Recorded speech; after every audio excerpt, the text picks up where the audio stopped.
Welcome back to the Real News Network. I'm Paul Jay. Welcome back to Reality Asserts Itself with Senator Bob Graham. Senator Graham was the chair of the Senate Intelligence Committee. He was also the chair of the Congressional Joint Committee into 9/11, and he held many other important positions on intelligence. And from 2010 to 2012, was on the CIA External Advisory Board. Thanks for joining us again, Senator. So we were talking off camera, and I think we're going to just pick up where we were, and then we'll kind of get back to where I was headed in the interview. But we were talking about the role of the media and how little and practically no discourse there is, debate, follow-up on issues raised by your commission and other books that have come out on the whole issue of the Saudi 9/11 Commission. What do you make of that? It's an enigma to me as to why something that is so important, not just to be sure we have the historical record right, but that justice is done.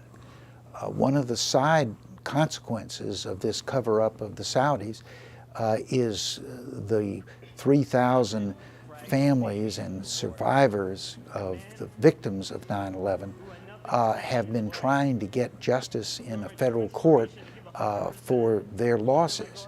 And in each instance, they have been turned away under the shield of sovereign immunity. You cannot sue Saudi Arabia. And the United States government has gone into the courthouse on the side of the Saudis, not on the side of the U.S. Citizens who have lost so grievously.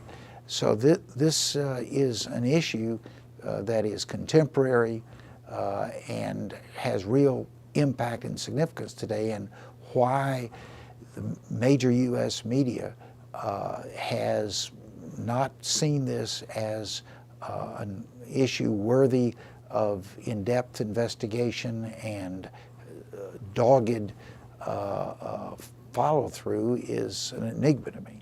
Now, when the Saudis are asked about this issue, that the former head of Saudi intelligence, Turkey, says that the Saudi intelligence actually tried to warn the Bush administration that attack was coming. He said that they'd been monitoring people in the United States, and that they told the Bush administration that they had specific information that something was coming, and they were ignored, that there seemed to be no interest on the part of the Bush administration in what they had to say.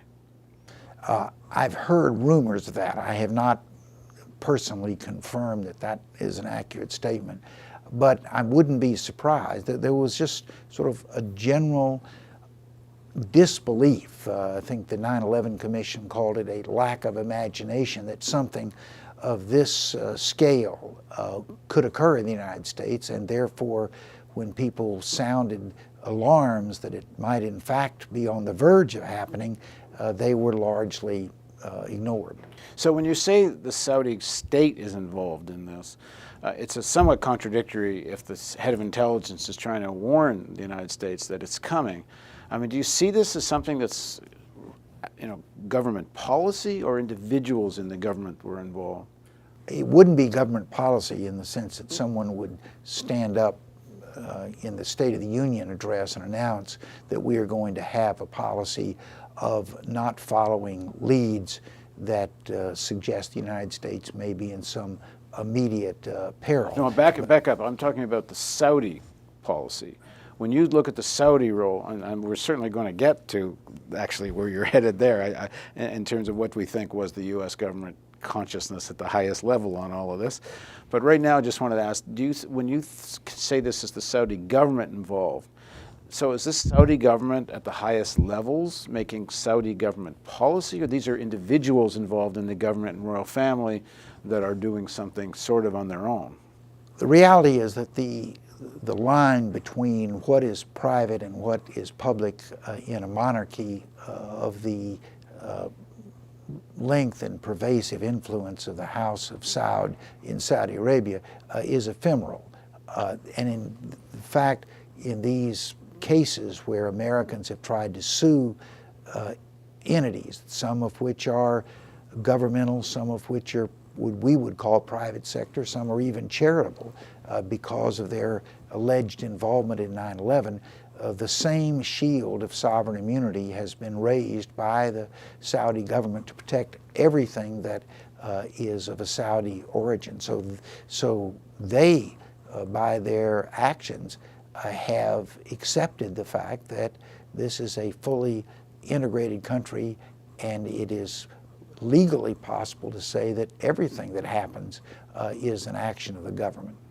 Now, we're going to get into more detail later, and there's a much more detail in Senator Graham's book, Intelligence Matters, about where his committee really traced the data points that connected Saudi government officials to the conspiracy.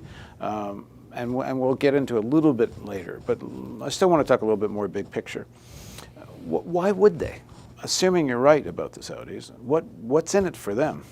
Well, I wrote a novel called Keys to the Kingdom out of frustration that much of what I knew had occurred had not been made available to the American people, because every time it was suggested, it was immediately classified and rendered out of bounds. It was mentioned to me by another former high-ranking government official that he, facing the same frustration, had overcome it by writing exactly what he would have written in a nonfiction book, but put the word novel on it, and it got by the censors. So in the novel, I suggest some answers to that, and I don't think they are far-fetched or extreme. One of those is that we know that at the end of the first Gulf War, bin Laden was very angry at the royal family for having allowed U.S. troops, foreign troops of any nationality, to essentially occupy a portion of Saudi Arabia.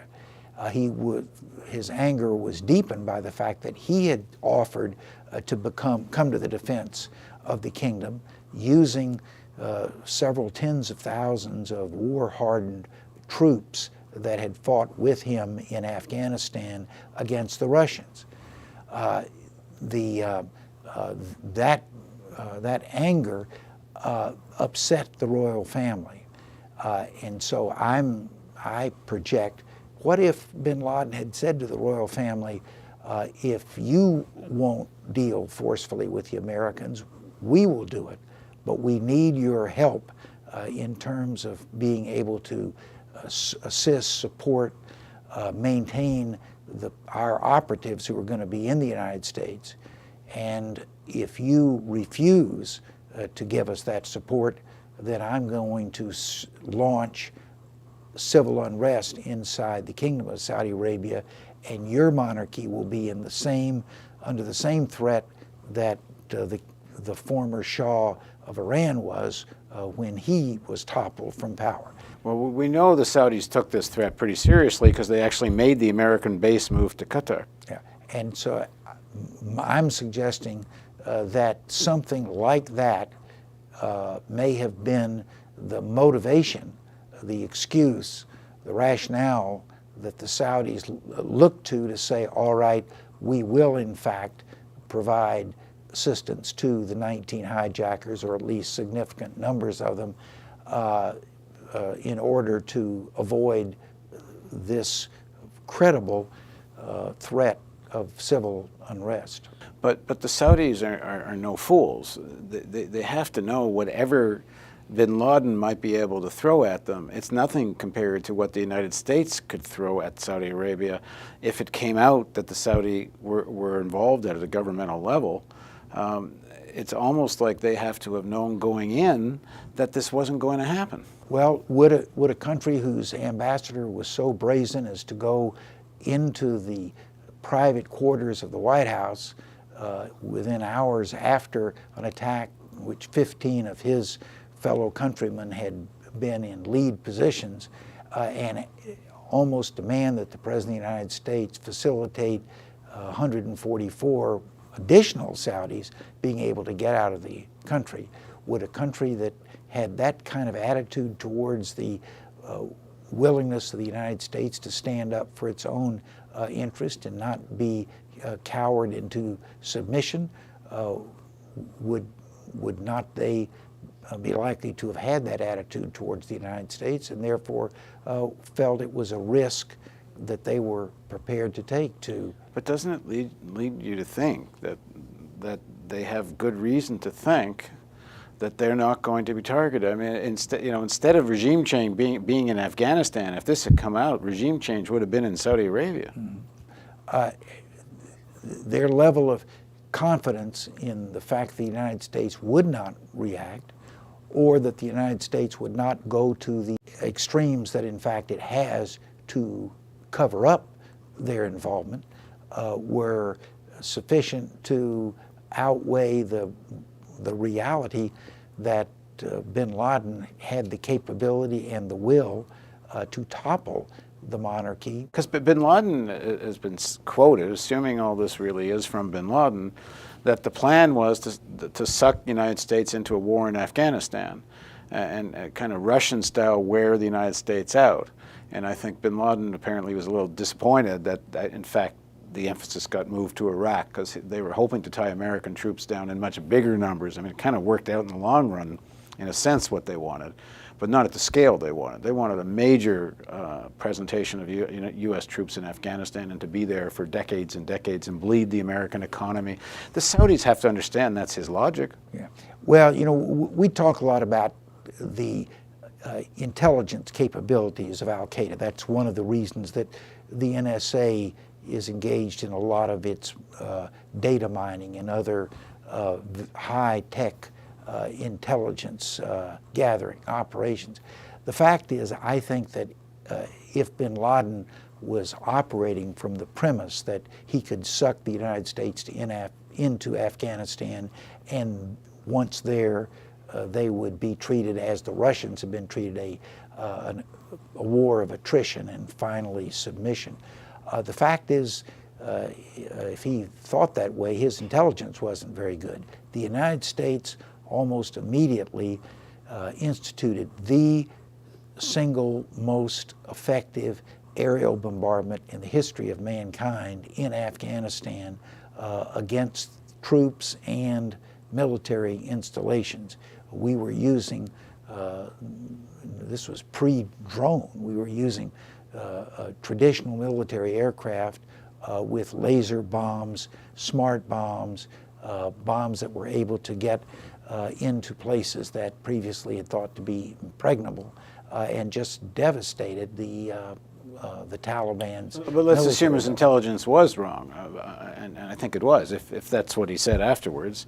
But if that's what the plan was, and the Saudis are in on this, then they have to do their own kind of math about where does all this lead. If this leads to, I mean, the Saudis have to know the United States isn't going to just sit there and do nothing.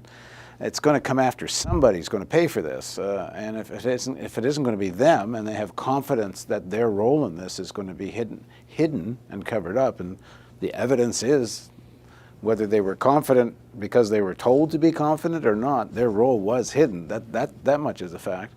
Then they start doing the math, and what I mean by math is they have to work out what the next steps and the consequences of this are. And either they share the belief that it's going to be a tie down in Afghanistan, or for some reason they're also understanding that the real target's going to be Iraq, and they don't mind. And therefore that they are immune, that the United States is going to take its vengeance out someplace else. More or less on Saddam Hussein, yeah. Yeah. Well, I think first they had a high, and what has thus far turned out to be credible expectation that their role would not be exposed. Everything that the federal government has done since 9/11 has had as one of its outcomes, if not its objectives, and I believe it was both outcome and objective, that the Saudis' role has been covered. So they could be prepared to assess it was a greater risk that bin Laden would attack them than that the United States would attack them, and therefore they, the monarchy in Saudi Arabia, took actions that would avoid bin Laden with some sense of immunity from the possibility of the United States attacking them. is there a possibility they shared the objective of drawing the United States into a war? That it isn't just out of fear of bin Laden, that they share the agenda? Well, I don't know what they would want to accomplish by encouraging the United States to go into a war other than a war against the place where the attack against the United States had been organized and emanated. Well, we know within days of the attack, even though there's talk of what to do to Afghanistan, President Bush is already issuing instructions to get ready for a war with Iraq. If Prince Bandar is so close to President Bush that he sits in the living room, I think, is smoking cigars, and I don't know if he drank scotch or not. I don't suppose he's supposed to. But would he be unaware of that's where this would all lead?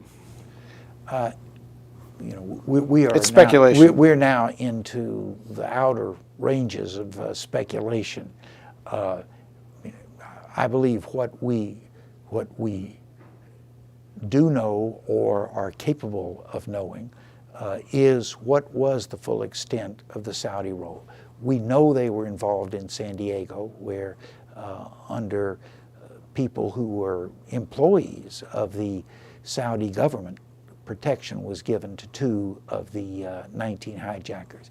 There's a very suspicious case in Sarasota, Florida, where 3 of the pilots of the planes were doing their flight training and at the same time were closely connected to a family of Saudis, which in turn was close to the royal family.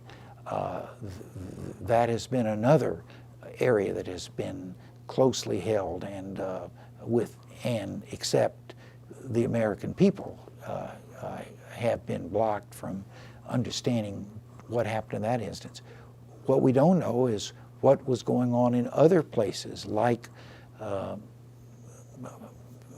Falls Church, Virginia, places in New Jersey, other places in Florida where there were substantial numbers of hijackers.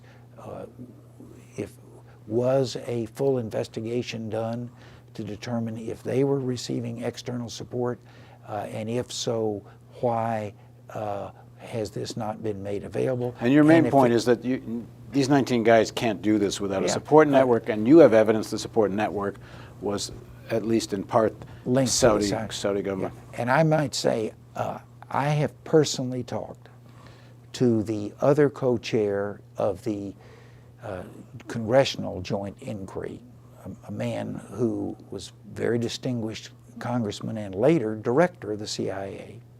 I've talked to the 2 chairs of the Citizens 9/11 Commission, asking them, what do you think were the prospects of these 19 people being able to plan, practice, and execute the complicated plot that was 9/11 without any external support? All 3 of them used almost the same word, implausible, that it is implausible that that could have been the case. Yet that has now become the conventional wisdom to the aggressive exclusion of other alternatives. Well, in the next segment of our interview with Senator Graham, we're going to look at the role of the Bush administration after 9/11 and before. In his book, Senator Graham calls the Bush administration's hindrance of 9/11 investigation disgraceful. He goes on to write, orchestrated by the White House to protect not only the agencies that had failed, but also America's relationship with the Kingdom of Saudi Arabia. So please join us for the next segment of our interview with Senator Bob Graham.